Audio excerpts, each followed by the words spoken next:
NBC News, Disney, world's costly Star Wars Galactic Cruiser to close in late September. Who didn't see this coming? I mean, it's like you make a crappy hotel with crappy Star Wars characters, and people don't want to go. Wow, what a weird coincidence. Who would have thought? Hello and welcome back to my channel. I am the Anti-Woke Warrior. Please remember to like, comment, share, subscribe. Make sure that you're still subscribed. And you can find me over on Rumble and on Twitter. Let's get into this article. So we have a Greedo-like character here at the hotel. That's great. I'm wondering, dark gloves obviously, but I mean, what kind of quality are they putting into these costumes? I wonder. Disney World Star Wars Galactic Cruiser, a 2-day hotel experience, is closing and will make its final voyage this September after being open for only more than a year. Yeah. It's unfortunate. I mean, there's people here that were employed, and I wish that they would have this employment, assuming that they enjoyed their jobs. And it's also unfortunate that Disney, the biggest entertainment company in the history of humanity, can't get Star Wars right. It's not surprising at all. I mean, I predicted this in 2012. They were going to ruin Star Wars. Here we are. The experience blends entertainment of the company's resorts, cruise lines, and theme parks into a 48-hour romp in space. First teased during Disney's D23 Expo in 2019, the Galactic Starcruiser, located near the company's Orlando, Florida-based Disney World Resort, opened in March of 2022. So it's been open over a year now. I didn't realize it had been that long. I thought it had been like since April or May of 2022. Now, it says it's a 48-hour romp in space. I don't even think it's 48 hours. I think it's like 40 hours altogether. You got to leave on Sunday afternoon or something like that. So the voyage costs around $1,200 per person per day, with family packages reaching close to $6,000 for a 2-day excursion.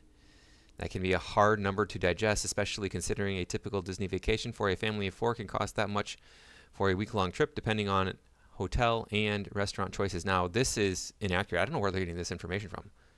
The information that I have seen says that these excursions on the Starcruiser can cost over $20,000 for the weekend, depending on what package you buy.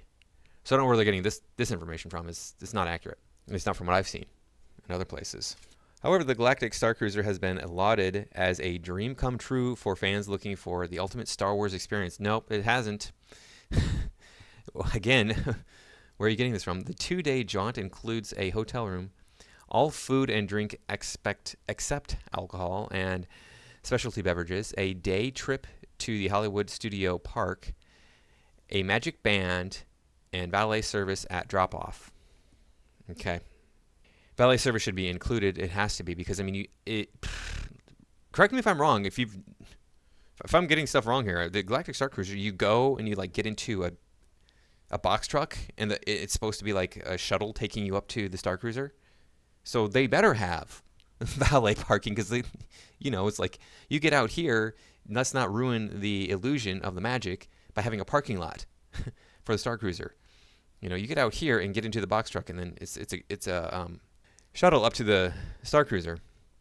The magic band, a magic band. It was advertised as like one no-name singer who was pretending to be a Star Wars character, not even pretending to be a known Star Wars character, just in a Star Wars costume, singing. Not that she wasn't a good vocalist, but it's not really going to entice people to want to go and see that. It's like, okay, you got to get the band out of Jabba's palace to be playing. Can't remember the name of that band, or the band from the Mos Eisley's Cantina to play. Those would be things that people would go see. And it says right here, you get to go to the Hollywood Studios Park for 1 day. So you're telling me I'm spending a minimum $6,000 to go to a park that I can get into for a couple $100? Oh, great, thanks. And 1 day on the Starcruiser. Uh-huh. Oh, okay. What a waste of money. And time. The Galactic Starcruiser is more than a hotel, however. It is an immersive experience. Voyagers spend their time on the Halcyon, meeting new characters and aligning themselves with the light or dark side. Just what I want to do. I want to go meet new Star Wars characters. That's going to get me interested in going to a group Star Wars activity. Right? This isn't my journey when I go onto the Starcruiser. I am on the journey with other people. The main gist of the overarching story goes as follows.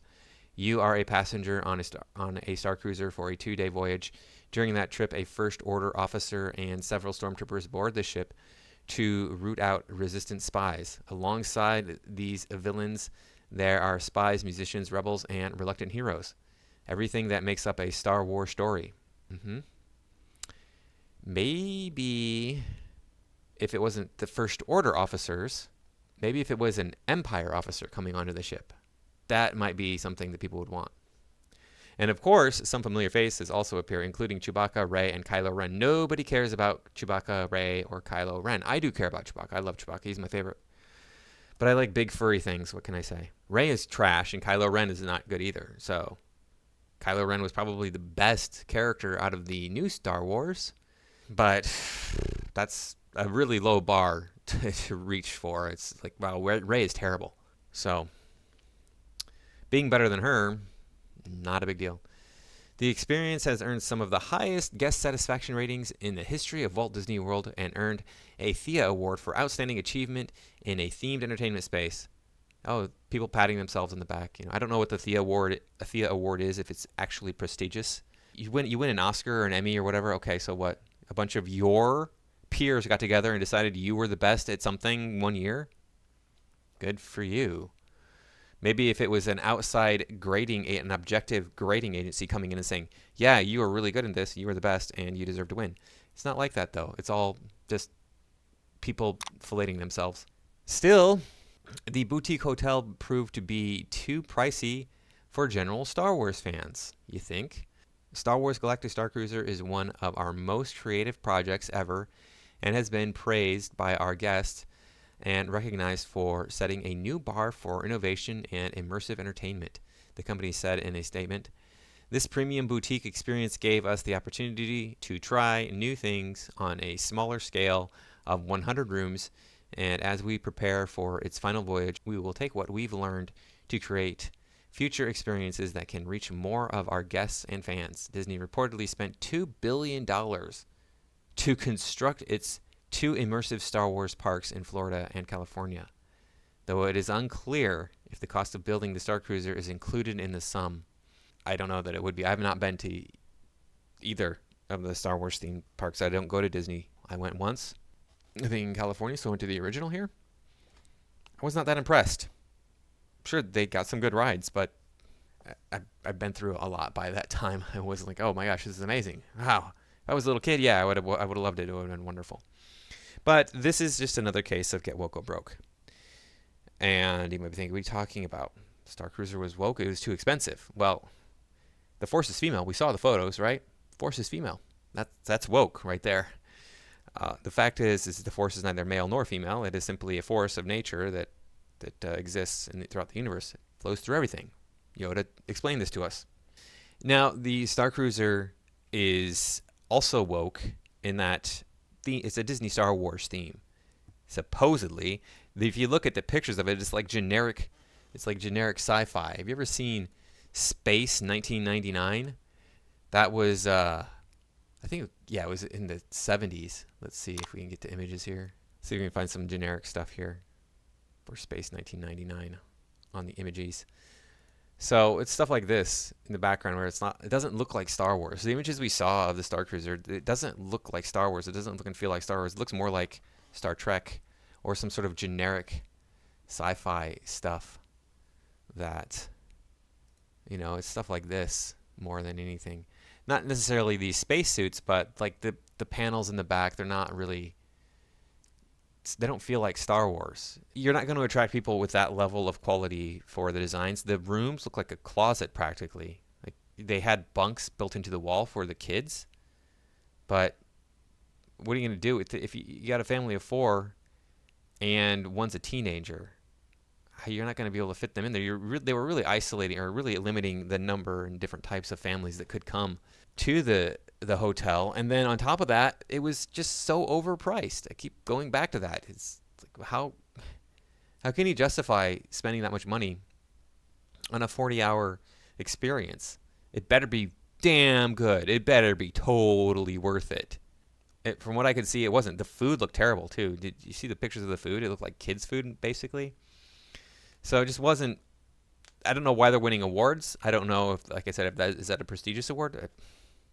They probably should not have been winning any kind of awards. And even if it did, who knows if it was a trumped up award or if it was a real, actual objective award. And then it's the woke Star Wars. Nobody wants to see the woke Star Wars. How many people are fans of Rey? How many people are fans of Finn and Poe? The Disney Star Wars it ruined Star Wars. And they come up with this garbage. Now, if they had done the Galactic Starcruiser and it had been Han Solo, Luke Skywalker, Darth Vader, Chewbacca. Well, they got Chewbacca here, right? They did do Chewbacca. But if you do these characters from the original trilogy, the original series, or even characters from the prequels, you would have probably had people interested in going to this resort. And you make sure that it is a full 48 hours of Star Wars fun. And you make sure that the people there get to have more of an individual experience. Now, I'm not saying you can do that budgetarily speaking, monetarily speaking. I'm not saying that you can make that resort happen, Disney. But if anybody could, it's them. They have all the money and the power to be able to do that. And if you can't, then maybe it's something that you just don't put your money into, because, look, you just wasted all that money. It's gone. You didn't make that money back, I'm sure.